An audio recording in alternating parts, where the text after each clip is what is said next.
Okay, hi everybody. This is the first video I'm going to produce for the higher physics class. I'm going to keep producing these as long as we're in lockdown.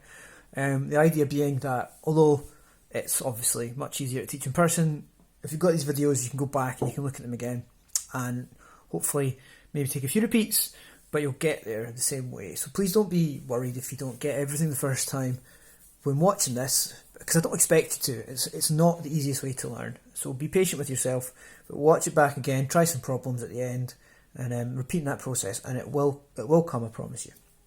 Anyway, so we're starting the higher course by looking back at the equations of motion and filling in some blanks that we missed out from the National 5. So National 5, our equations of motion were a bit simpler. For constant velocity, our only equation of motion we were given is S equals Vt.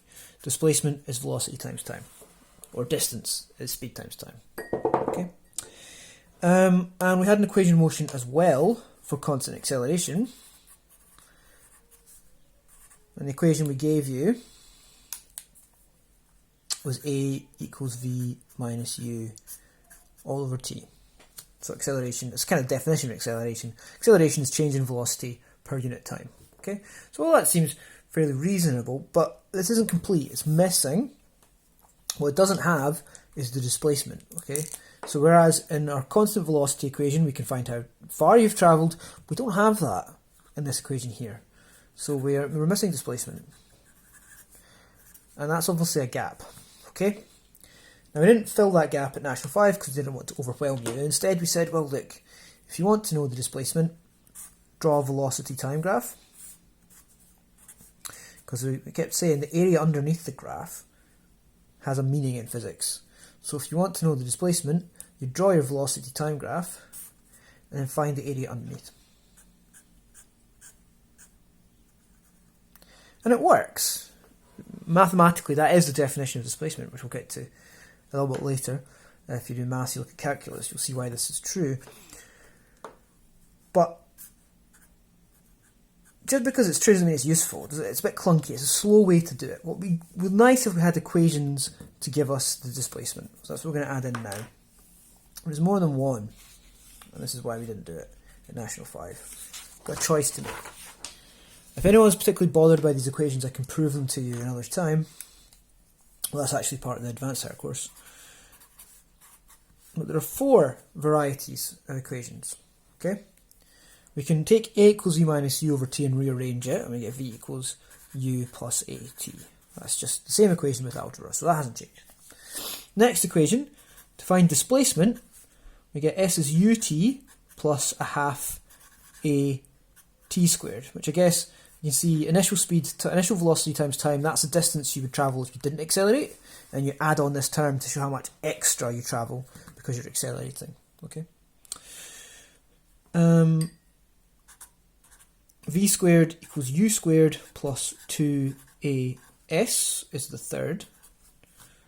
And the final one, S is a half U plus VT. Now you can see this is actually kind of makes sense too, because this is the average velocity. If you take the initial velocity plus the final velocity and divide it by 2, you get the average. So displacement is average velocity times time. It's kind of a retelling of that first equation. Okay. As I said, you can prove these, but you need to use a bit of branch of maths called calculus. So that's something you do in higher physics. Higher maths. So we don't make you do it in higher physics because you haven't got there yet. But if you come back to advanced higher, I'll prove these to you. For now, you're just going to have to take my word for it. What I want to show you is how to use them. Okay. So I've got a wee worked example here. Question says, a ball is thrown upwards from a window and then allowed to drop. Its initial velocity is 3 meters per second upwards. When it lands, it is travelling at 15 meters per second downwards. And we want to know how high the window is. Okay? So these questions, it's really important that you kind of structure your answer here, because there's a few places where if you're not careful you can make slips. So the first thing I would recommend, and it's something I push it at National 5, people don't believe me, but if you write down the things you know, write down the information you have or what you can work out, your life will be easier. So in this question we're told the initial velocity, it's 3 meters per second. and we're told the final velocity, v, now it's downwards, so this is really important. When I'm using vectors, I need to track the positives and the negatives. If up is positive, if 3 meters up is positive, then 50 meters per second down has to be negative, okay? So we'll always make sure that if velocities, if accelerations, if forces are pointing in opposite directions, one of them must be positive and one of them must be negative. They will be extremely strict on this in higher, because if you get these the other way around, your question will fall apart. It doesn't actually matter whether you make up positive and down negative, or down negative and up positive. And there's reasons later on in physics you might want to choose your system to make your maths a bit easier. But let's not get there now. For the sake of consistency, when I'm doing problems, I always make up positive and I make down negative. Okay, so anytime I've got a vector that points up, I'm going to give it a positive value. Anytime I've got a vector that points vertically down, I'll give it a negative value.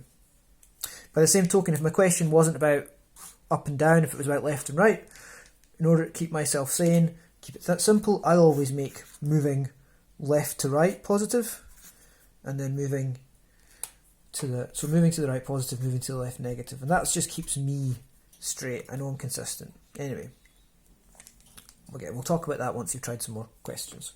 So for now, just to remember, in this question, everything that points up will be positive, everything that points down will be negative. Okay, well, what else? I want to know the displacement, but I don't know it yet, so I'll write that as a question mark. And this is all the information I'm given here, so you've got to do a bit of thinking. Unless you're told otherwise, you can assume you're on planet Earth. And a projectile on planet Earth, remember we're ignoring air resistance for now. So every projectile on planet Earth, the acceleration, when you drop them, is always negative 9.8. Now I'm making it negative because it's pointing downwards. So I know the acceleration is negative 9.8 meters per second squared. Okay? Now that's half the battle. Because at this point, once I know this is the information I have, there's nothing about time in this question. I could work it out, but I don't have to. Instead I say, right, well, one of these 4 equations is going to match the information I've got. And I go through them and I say, right, just one at a time, using your data sheet, it's right there at the top of your data sheet. Go through them one at a time. Does this equation match? Nope, because there's no time over here. Does this equation match? S, yes, U, T, nope. I don't have a time, so I can't use this equation. Number 3, v squared equals u squared plus 2as. Yes, it does, okay? Bingo, I've got a match. So take that equation, write it across. V squared equals u squared plus 2as. And now I'm back to the way I would solve before. Write my equation in, put the numbers in next and solve. So I have negative 15 squared is 3 squared plus 2 times negative 9.8 times the displacement. So my displacement is going to be negative 15 squared minus, that's all squared, minus 3 squared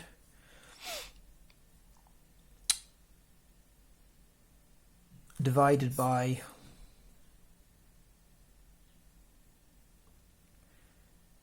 2 times negative 9.8.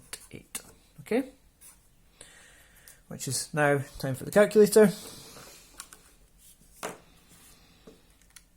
15 squared minus 3 squared divided by 2 times negative 9.8. The answer is 11 meters tall. Now I've kept this to 2 significant figures because my information is mostly to 2 significant figures. Okay? Now, it's a negative 11 meters, which you might be getting a bit confused about. Remember, the question here started at this height. So this height here is 0. If the ball ended up at a bigger height, it would have a positive S. But it hasn't. The ball has gone downwards, below where it started, so we should expect a negative displacement. It's travelled downwards from its origin. So when you're looking at these displacements for positive and negative, you're not thinking about it compared to the ground. You might if it starts on the ground, but what you're thinking about is the change compared to where you start. So if you start on the ground, then the ground is 0. If you start in the air, then the air is 0, and then the ground is negative. If you start below ground, that would be 0, and you'd go up. And this would be something positive, okay? So just, again, displacements can be positive or negative. Displacement is showing the change from where you start. If you go upwards, you'll have a positive change. If you go downwards, you'll have a negative change. So dropping from here to here is minus 11 metres. So I might finish my question just by saying, therefore, the height of the window is 11 metres, because I was asked for that height. Okay, but here, my answer, my calculation, needs to be the negative. If you flip about your negatives, you will get in trouble. Okay, so we'll set you some questions using these equations, and we'll see how you get on.